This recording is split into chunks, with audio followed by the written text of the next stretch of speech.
Good evening, everyone. I'm Kevin Hodge. Tonight on your WZMQ 19 News, Marquette County Commissioners are calling on lawmakers to improve mental health services in Michigan's rural communities. Plus, the director of the Department of Environment, Great Lakes, and Energy is pushing for bills that would address contaminated brownfield properties and improve the state's dams. And Secretary of State Marco Rubio testifies about the ongoing global conflicts. Your 19 News at 11 starts now.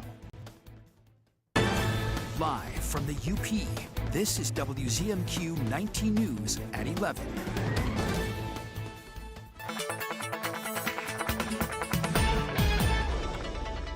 And welcome in. A first look at your forecast. We've been seeing a really nice stretch of dry weather, and we will continue that into tomorrow. We should be hitting the upper 60s for those highs, so we will all be a good 10 to even 15 degrees above where we should be for tomorrow. It's a great way to get to that through that midweek slump. Maybe we have those warm temperatures, very summer-like for your Wednesday. The sunshine continues all the way into the evening. I am tracking that next system, though. I'll let you know when we can expect some rain back into the Upper Peninsula in just a few short minutes. Kelly, thank you very much. And we begin with breaking news out of Negaunee. Earlier tonight, a car crashed into a Christ gas station pump, and we are being told by a witness that it was the result of a high-speed chase. Here you can see in this viewer video given to us, police taking the suspect into custody. That is all the information we have at this time, and we will continue to update you on this story as it develops.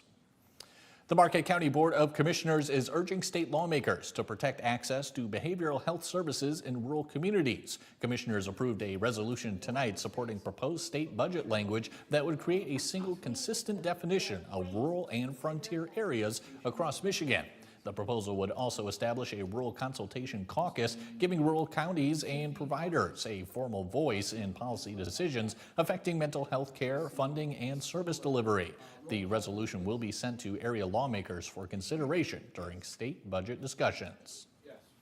It's a complex problem, and the resolution supports legislation that will help counties and help these individuals, groups that provide those services, the pathways of North Care.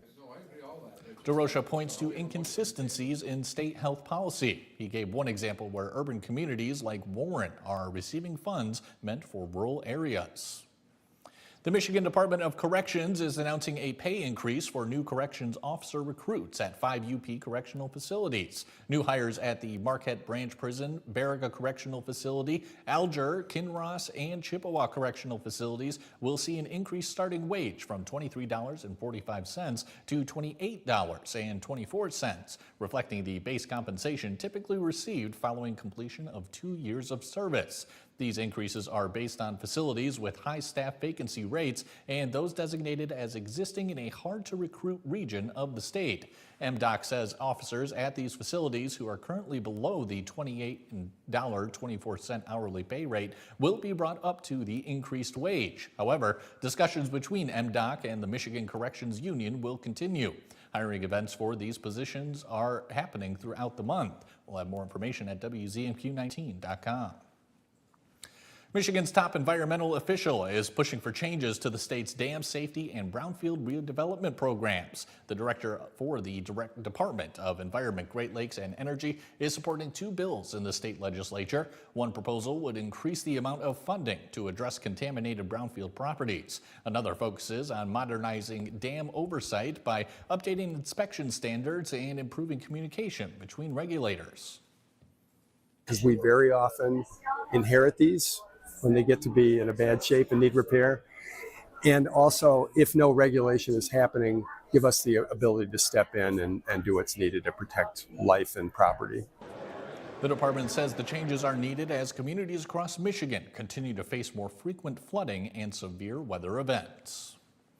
Secretary of State Marco Rubio faced lawmakers on Capitol Hill today during a Senate and House committee hearing focused on the State Department. Much of the discussion centered around global conflicts crises, including the ongoing stalemate with Iran. Tonight, WZMQ 19 News Washington, D.C. correspondent Brendan Scanlon has details from the hearing. On Capitol Hill Tuesday, Secretary of State Marco Rubio shedding some light on the latest negotiations with Iran. There is the prospect before us, which could happen today, it could happen tomorrow, it could happen next week, that for the first time certainly in my memory, they have agreed to negotiate aspects of their nuclear program that just a month ago, or just a year ago, they were refusing to even mention, much less enter into discussions about. They have to announce very clearly, the straits are now open, we're not charging a toll, we will help remove the mines that they put in there. Phase 2 is they have to commit to very specific negotiations on highly enriched, the disposition of the highly enriched uranium that still is buried deep in a mountain somewhere. What seemed like a potential breakthrough in talks last week was muddied following Israeli military action near the Lebanese capital of Beirut. Iranian state media reporting Monday that Tehran has suspended talks with the U.S. as a result. According to Axios, citing sources familiar with a conversation Monday between President Trump and Israel's Benjamin Netanyahu, President Trump reportedly shared strong words to urge Netanyahu to back away from the broader military escalation in Lebanon. As diplomacy hangs on a knife's edge in the Middle East, a large-scale overnight Russian attack on Kiev and other targets across Ukraine, killing more than a dozen people and injuring nearly 100 others. And we see that Russia is increasing in their internal production, the production of ballistic missiles. We don't have anti-ballistic. This is the biggest problem. We need support from the United States. Reporting in Washington, Brendan Scanlon, WZMQ 19 News. It's being called a landmark lawsuit against OpenAI and its CEO, Sam Altman. The state of Florida accuses them of concealing dangers, putting kids at risk, aiding mass shooters, and encouraging self-harm. Joe Lynn Kent is following all of this. Sam Altman and ChatGPT have chosen the AI race over the safety and security of our kids. In a scathing statement on Monday, Florida's Attorney General accused OpenAI and its CEO of deceiving users. People like Sam Altman should not be designing these products to be addictive, to go after kids, and to encourage them to do dangerous things. The state has filed a civil lawsuit accusing Altman and OpenAI of ignoring warnings about the dangers of its prized product, ChatGPT, saying the company knew the chatbot was capable of advising users on how to commit dangerous acts. But according to the complaint, the company expedited the release of updates and allegedly disregarded safety testing. The suit alleges that ChatGPT has aided and abetted mass shooters, encouraged people to take their own lives, all while collecting data from young people with little parental oversight. The Florida Attorney General referenced numerous incidents, including a deadly shooting at Florida State University last year, where he alleges ChatGPT played a role in helping the suspect prepare for the crime. Although OpenAI is controlled by a nonprofit entity, its business operations are for-profit, and Wall Street analysts believe the company is preparing for one of the largest initial public offerings in history. But with the expected IPO comes even more scrutiny, says UCLA law professor Julia Powell. The risks are not being managed, and it really deserves a kind of product pipeline where you have verification and proof of safety before these products are released in the wild. In a statement, OpenAI says it's put in place industry-leading protections for young people and has given parents more tools to monitor their use. The company denies that ChatGPT was responsible for the deadly incident at FSU, saying it did not encourage the suspect to do what he allegedly did. Kelly Rowland has your first warning weather forecast when we come back. Plus, Escanaba Little League season is underway. We'll hear how it's helping kids grow on and off the field after the break. 19 News is brought to you by Kirkish Furniture. Live outside Marquette County? Recycle 906 is worth the drive. We accept cans, cardboard, plastics, and more. Bring it in. Keep the Upper Peninsula clean. See what we accept at recycle906.com. At the MicroWorks Foundation, we help people get the training they need to land an AI-proof six-figure job. Here in Michigan, that means plumbers, electricians, welders, pipe fitters, mechanics, linemen, HVAC techs, and so many other high-paying opportunities that don't require a four-year degree. We've set aside millions of dollars to help train people who want to learn a skill that's in demand. If that sounds like you, apply today for a work ethic scholarship at microworks.org. Here I am, field trip chaperone. Before helping prevent migraine with Qulipta, it was hard keeping plans. And look at me now. You'll never truly forget migraine, but Qulipta reduces attacks, making more zero migraine days possible to help give that forget you get migraine feeling. Don't take if allergic. Stop taking and get help right away for allergic reactions like trouble breathing, face, lip, or tongue swelling, itching, or rash. Tell your doctor about increased blood pressure or color changes, pain, or numbness in fingers or toes. Ask your doctor about Qulipta to help prevent migraine. On the Jennifer Hudson Show, the iconic Alfre Woodard. Nobody ever asked me to do stunt work until I was over 50. Then a hospital janitor who became a doctor. You're going to show so many that it is possible. Plus a 6-year-old piano prodigy. The Jennifer Hudson Show, tomorrow at 4 on WZMQ CBS. Followed by The Kelly Clarkson Show at 5 and 19 News at 6. Pure Outdoor is the first program dedicated to increasingly popular outdoor and eco sports. Pure Outdoor.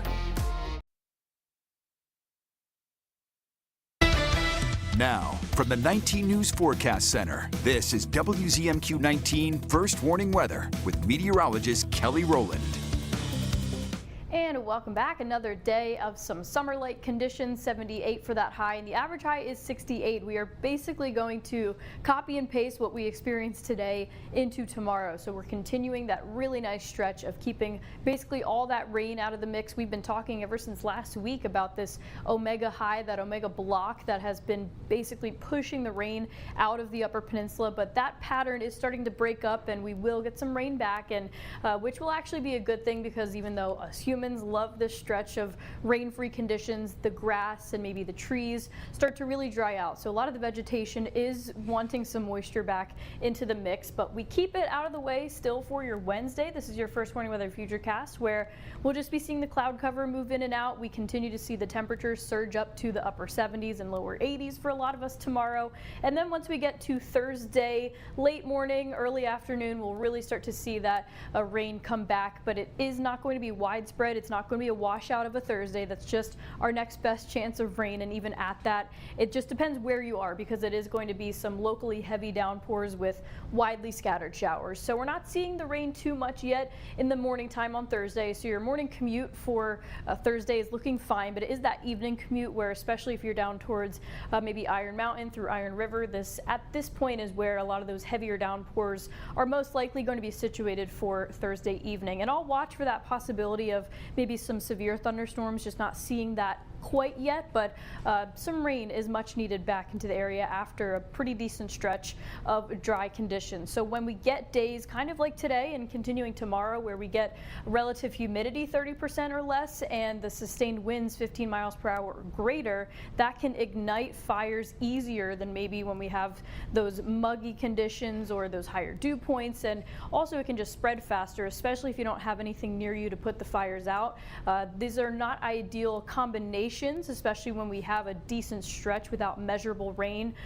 Breezy conditions with dry air is going to be very ripe conditions for possible wildfires. So really that's the only thing we need to worry about as we continue to see the rain stay out of the mix. And as long as you have the SPF on, things are great for those outdoor activities. The UV is not going to be too high for tomorrow.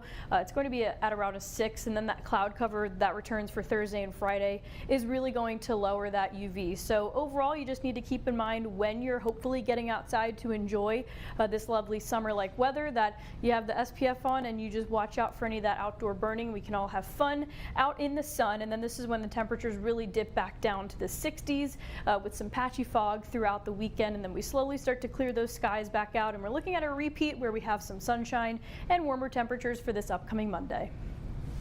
Kelly, thank you very much. An Escanaba organization is teaching young children the sport of baseball, the value of working together, and other important life lessons. WZMQ 19's Lily Simmons has the story. The most fun part, playing with my friends. These 7- and 8-year-old athletes are just 1 month into the 2026 Escanaba Little League season. A couple practices a week that we initially started, and then we've done 3 weeks of pitching machine and coach pitch, and now this week is the first week that the kids are gonna pitch themselves. For some, it's their first year with their team, but they've already gotten a lot of time on the field. We usually line up at second base, and sometimes at the beginning of practice we pitch and play catch. And for returning players, they're strengthening the skills they learned last season. Batting is fun, and getting a point for your team is fun. And while achieving victory is a great feeling, these athletes know it's not the most important goal. To have fun and not thinking about winning. I'm excited just to have fun. And the sport can go a long way toward instilling confidence. I'm a really good third baseman. In one game I threw from third to first base. You see a kid get his first hit and you just see their eyes light up. It also teaches them teamwork, teaches them rules and ways to follow along. It's also a team effort for the coaches, as Escanaba Little League is an entirely volunteer-run organization. The kids are really young, they're just learning the game, so it's nice to have more volunteers to kind of get one-on-one time with some of the kids. Always looking for more volunteers, always looking for sponsors to keep the fields good, keep the program going, and keep these kids involved. For more information on volunteering with Escanaba Little League or to see where you can cheer on the teams, visit WZMQ19.com. Get involved in Little League. It's a great atmosphere. Reporting in Escanaba, Lily Simmons, WZMQ 19 News.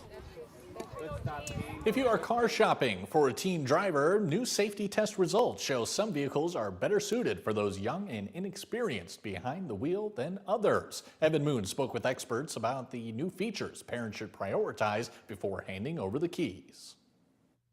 For many teens, a first car means freedom, but for parents, it's all about safety.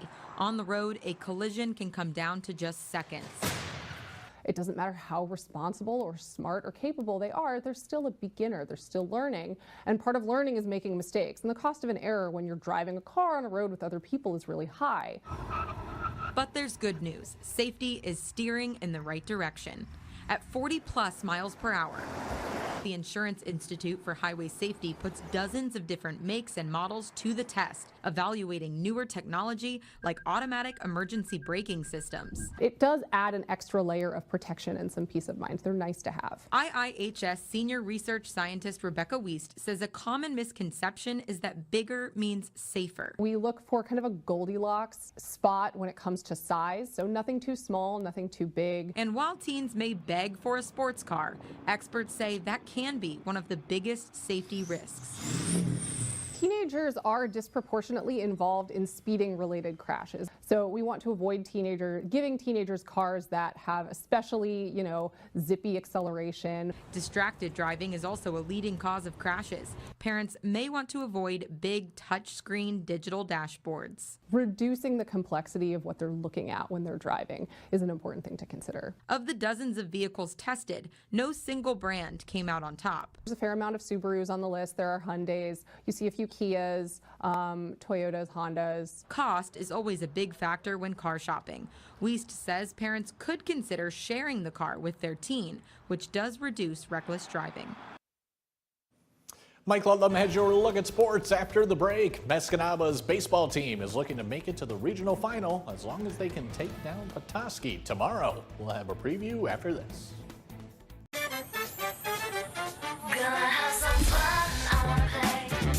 Instant games from the Michigan Lottery. Fun to play, anytime, any place, at any pace. With dozens of games to choose from and millions of dollars in prizes. It's instant fun for everyone.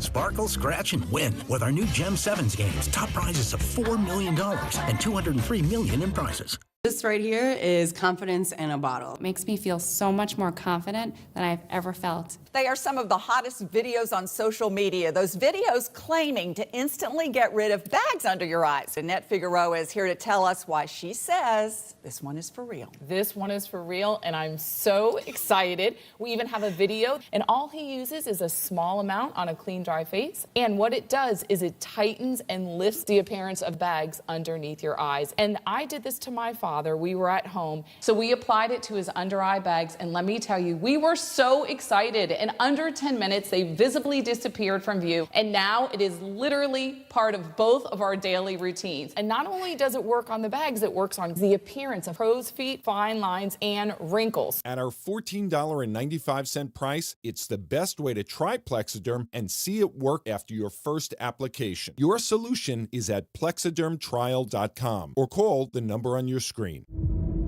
Heart rate elevated. Kill switch activated. Two-time liberal loser John James supported the kill switch mandate, which allows the government and AI to take control of your car, starting next year. Kill switches sound like China. Perry Johnson is Michigan's conservative voice for freedom from dangerous liberal mandates and painful taxes. 4747, Perry Johnson for governor. Kill switch activated.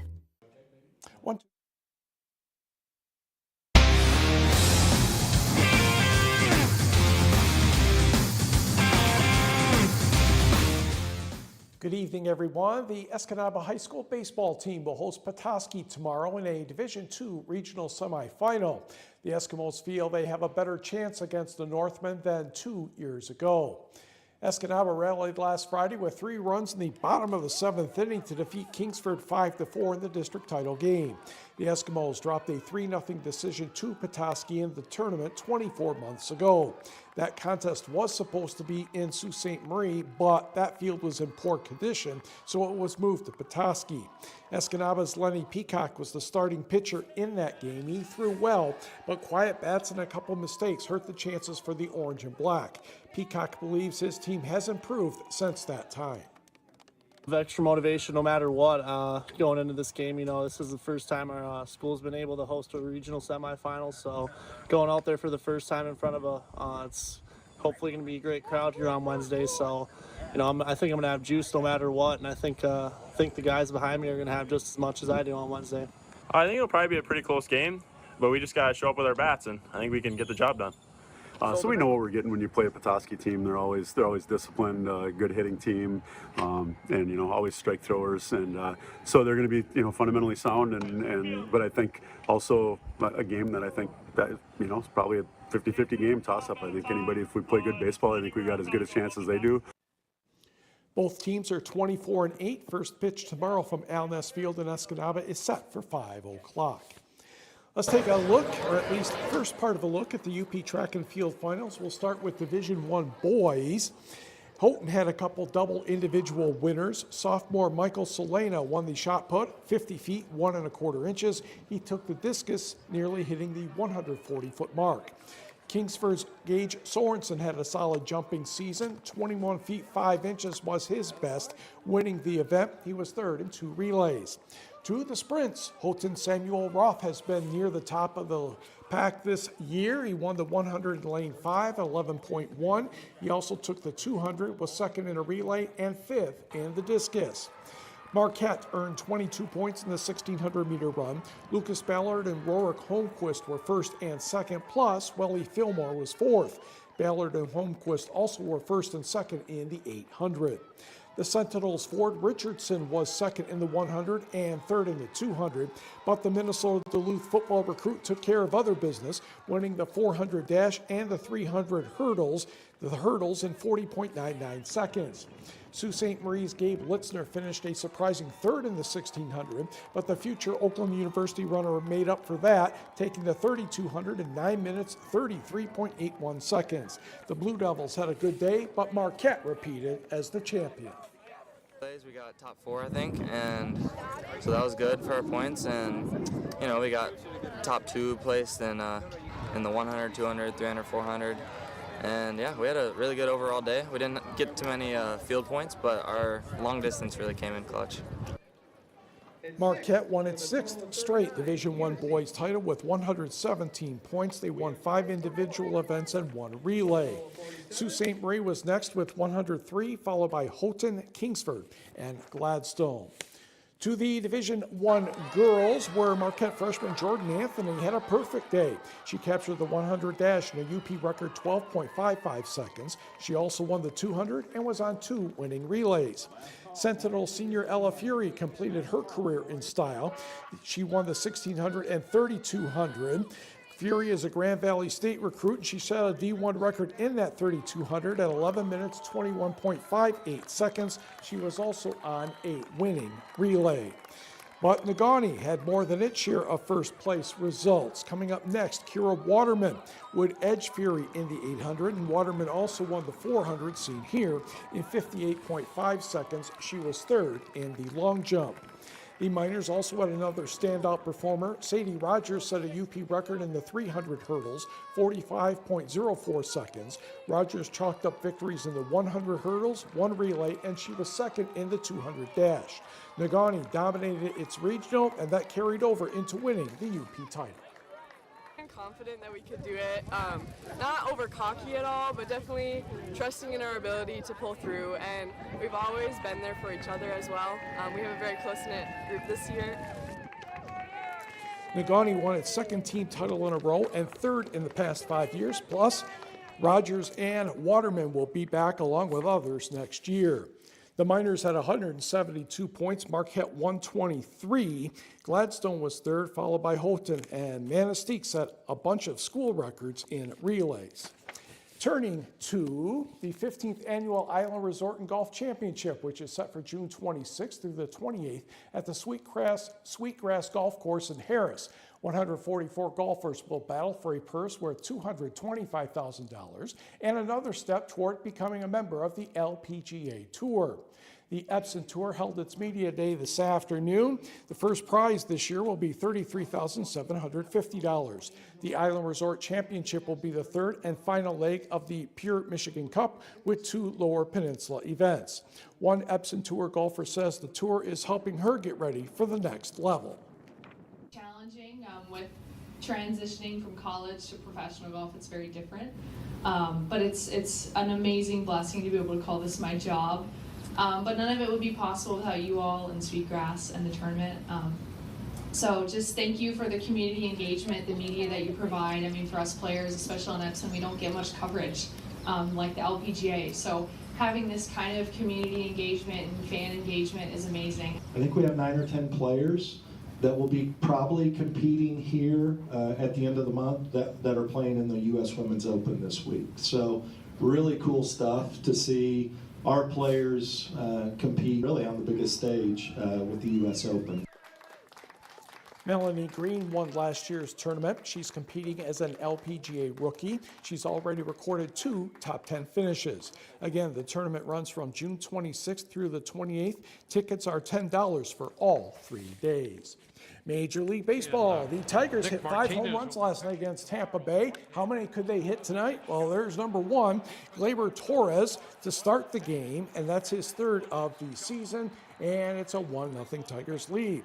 Top of the 2nd, Wencel Perez powers that one over the fence. This one's a 2-run shot. That made it 4-0. The Tigers added Riley Green's homer in the 7th. They go on to win by the score of 8-0. Milwaukee defeated San Francisco 8-3 in the NHL playoffs. Final now, Vegas 5, Carolina 4. We'll be right back. It's time to dance with Jason Derulo. I need you to know, I feel like that's what I look like when I dance. That's what I feel like I look like in front of my red lights in my house. I love it. I love it. And Bill and Juliana Rancic. This will change your life. Real Italian cooking. This is so good. Plus country icon Jody Messina. We have a surprise for you, actually. All new Kelly. The Kelly Clarkson Show, tomorrow at 5 on WZMQ CBS. Hey, Mace, did you order your prom outfit yet? Yeah, Mom, I'll do it. Hey, have you gotten your prom tux yet? Yeah, Mom, I got it. Mason, did you order your prom tux yet? Yeah, it's coming. Mom? Skip the guesswork this prom season. Come down to Young's Menswear. We get it right the first time. With tons of in-stock options to rent or buy, we'll help you look your best. Don't wait. Trust the experts at Young's Menswear, now in Escanaba and Marquette. Optimize your home with Maytag and Whirlpool appliances from Kirkish Furniture in Houghton. Maytag and Whirlpool offer best-in-class warranties on durable, state-of-the-art appliances, perfect for your laundry room or kitchen. Available in stock or online, plus free delivery and 0% financing. Watch 19 News and Weather on YouTube. Just search and subscribe. WZMQ 19 News is always available for streaming 24/7, and it's free. Tonight's sports is brought to you by the Window Store. Andersen brand products are #1 in quality, and the Window Store is your local Andersen expert for installation and service of all Andersen windows and doors, from showroom to your home. Andersen Windows and Doors at the Window Store. Andersen is the #1 trusted window and door brand. The Window Store is the Upper Peninsula's clear choice for windows and doors. Now that's a perfect fit. From showroom to your home, Andersen Windows and Doors at the Window Store.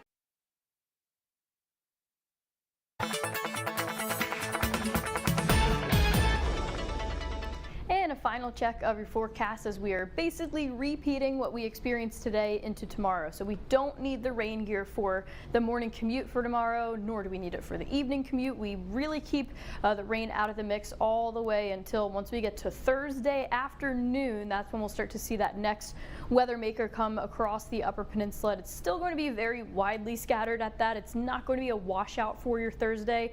But before we get there, of course, things will remain dry with those summer-like warmer temperatures across Marquette into the upper 70s and across the entire Upper Peninsula. If it's not the upper 70s, it's the lower 80s for most of us. Just some places like Manistee, maybe up to Eagle Harbor, you may be slightly cooler, just depends on where those winds want to set up. But 70s, 80s, the summer conditions continue for your Wednesday. And again, we'll start to track that rain when we get to Thursday and Friday. Yes, the temperatures dip back down, but at least it's not a pretty decent stretch of rainy and cold conditions. We rebound pretty nicely with a nice dry start to the following week. Kelly, thank you again. And finally tonight, a story about a phys ed teacher in Maine who can really give some pointers about shooting three-pointers. Thank you, Mike. Ryan Martin broke the record for the most NBA distance three-pointers in 24 hours. He shot 11,115 baskets in that stretch of time. Since he accomplished the feat in the middle school gym where he teaches, Martin says he's giving some credit to the home court advantage. I mean, I don't know how many people told me that I was a little bit of a nut for doing this, but yeah, I don't know. That was very challenging, but it feels good to have done it. The easiest part was the last hour when the whole students came in, so that really lifted me and it gave me some energy. If you're into stats, Martin, also known as Dr. Buckets, averaged one three-pointer every 7 seconds to grab the new record. That's it for now, everyone. We'll catch you back here tomorrow at 6/5 Central. Closed captioning sponsored by Range Bank of Upper Michigan. If you don't have final expense insurance, this message is for you. Life Care provides valuable whole life insurance to help cover final expenses, medical bills, burial costs, and message is for you. Life Care provides valuable whole life insurance to help cover final expenses, medical bills,